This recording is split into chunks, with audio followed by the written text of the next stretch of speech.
Hi dears, എല്ലാവർക്കും സുഖമാണോ? ഇന്ന് നമുക്ക് കടച്ചക്കയും ചിക്കനും ഉപയോഗിച്ച് ഒരു കറി വയ്ക്കാം.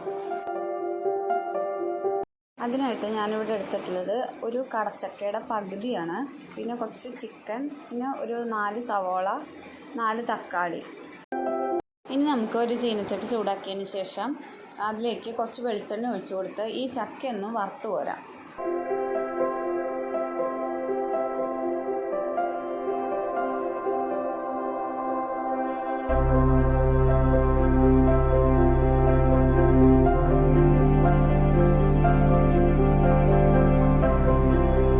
ചക്ക വറുത്ത് കോരിയ അതേ എണ്ണയിലേക്ക് തന്നെ കുറച്ച് ഗ്രാമ്പു ഇട്ട് കൊടുക്കാം, 3-4 കഷ്ണം പട്ടയും, പിന്നെ അരിഞ്ഞു വെച്ചിരിക്കുന്ന സവാളയിൽ നിന്ന് ഒരു പിടി സവാളയും കൂടി എടുത്ത് കുറച്ച് ബ്രൗൺ കളർ ആവുന്നത് വരെ ഒന്ന് മൊരിപ്പിച്ചെടുക്കാം.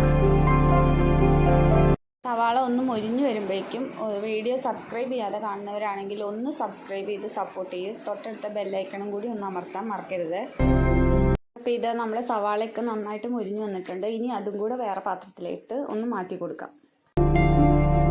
ഇനി നമുക്ക് ഇതിലേക്ക് വേണ്ടത് കുറച്ച് നാളികേരമാണ്. ഒരു അരമുറി നാളികേരം ഞാൻ എടുത്തിട്ടുണ്ട്.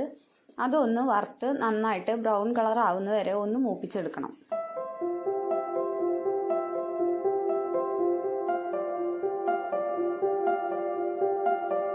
നാളികേരത്തിലേക്ക് 1 സ്പൂൺ പെരുംജീരകം കൂടി ചേർത്ത് കൊടുത്തിട്ട് വേണം നന്നായിട്ട് മൊരിപ്പിച്ചെടുക്കാൻ. ഇനി ഞാനിവിടെ കറിക്കായിട്ട് ഒരു മൺചട്ടിയാണ് എടുത്തിട്ടുള്ളത്. ആ ചട്ടി ചൂടാക്കിയതിന് ശേഷം അതിലേക്ക് കുറച്ച് വെളിച്ചെണ്ണ ഒഴിച്ചു കൊടുത്ത് നമ്മൾ മാറ്റി വെച്ചിരിക്കുന്ന ബാക്കിയുള്ള സവാളയും കൂടി ഇട്ട് നന്നായിട്ട് വഴറ്റണം. സവാളയൊക്കെ മൂത്ത് വന്നതിന് ശേഷം നമുക്ക് 1 സ്പൂൺ ഇഞ്ചി വെളുത്തുള്ളി പേസ്റ്റ് ചേർത്ത് നന്നായിട്ട് മൂപ്പിച്ചെടുക്കാം. ഇപ്പോൾ കടച്ചക്കയൊക്കെ നമുക്ക് നല്ല വിലക്കുറവിൽ കിട്ടുന്ന സമയമാണ്. അപ്പോൾ ഇങ്ങനെയൊക്കെ ഒന്ന് ഉണ്ടാക്കി കൊടുത്താൽ വളരെ ടേസ്റ്റി ആയിട്ടുള്ള ഒരു കറിയാണ്. ഇനി അതിലേക്ക് 1 സ്പൂൺ മഞ്ഞൾപ്പൊടി, 1.5 സ്പൂൺ മുളക് പൊടി, സാധാ മുളക് പൊടിയാണ് ഞാൻ എടുത്തിട്ടുള്ളത്. കാശ്മീരി ചില്ലി ഉണ്ടെങ്കിൽ 2 പകുതി ചേർത്താൽ മതി. പിന്നെ 3-4 ടീസ്പൂൺ മല്ലിപ്പൊടി വരെ ചേർക്കാം.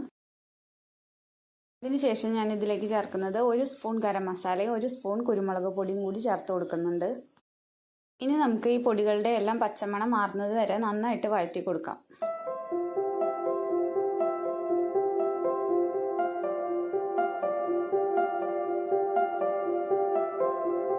മാറ്റി വെച്ചിരിക്കുന്ന സവാളയും പട്ടയും ഗ്രാമ്പും കൂടി ഒന്ന് അരച്ചെടുത്ത് ആ പേസ്റ്റ് ഇതിലേക്ക് ചേർത്ത് കൊടുക്കാം.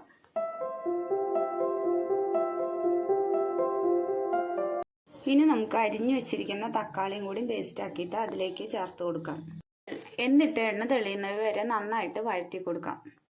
അത് വഴറ്റി വരുമ്പോഴേക്കും നമുക്ക് നാളികേരം കൂടി ഒന്ന് അരച്ചെടുത്ത് പേസ്റ്റാക്കി വെക്കാം. തക്കാളി പേസ്റ്റൊക്കെ ഇവിടെ നന്നായിട്ട് മൂത്ത് വന്നിട്ടുണ്ട്. ഇനി അതിലേക്ക് നമുക്ക് ചിക്കനും ചക്കയും കൂടി ചേർത്ത് നന്നായിട്ട് ഇളക്കി കൊടുക്കാം.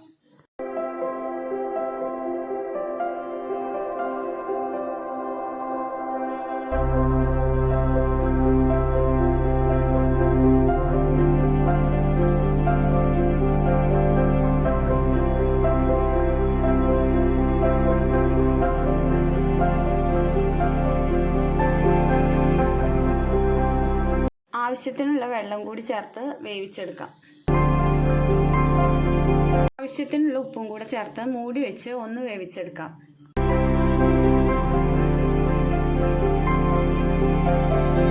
ഇപ്പോൾ ഇവിടെ നമ്മുടെ ചിക്കനൊക്കെ നന്നായിട്ട് വെന്ത് വന്നിട്ടുണ്ട്. ഇനി അതിലേക്ക് നമ്മൾ അരച്ചു വെച്ചിരിക്കുന്ന നാളികേരം കൂടി ചേർത്ത് ഒന്ന് തിളപ്പിച്ചെടുക്കാം. ഈ കറി നമുക്ക് ചപ്പാത്തിയുടെ കൂടിയും പൊറോട്ടയുടെ കൂടിയും ഒക്കെ കഴിക്കാൻ നല്ല ടേസ്റ്റാണ്.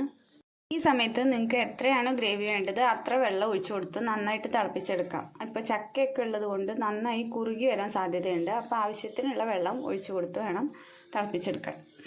ഇനി നമുക്ക് കുറച്ച് മല്ലിയിലയും കറിവേപ്പിലയും കൂടി അതിലേക്ക് ഇട്ട് കൊടുക്കാം. അപ്പോൾ ഇന്നത്തെ വീഡിയോ ഇത്രയേ ഉള്ളൂ. വീഡിയോ ഇഷ്ടപ്പെട്ടാൽ എല്ലാവരും ലൈക്കും ഷെയറും സബ്സ്ക്രൈബ് ചെയ്ത് സപ്പോർട്ട് ചെയ്യണേ. തൊട്ടടുത്തുള്ള ബെൽ ഐക്കണും കൂടി അമർത്താൻ മറക്കരുത്.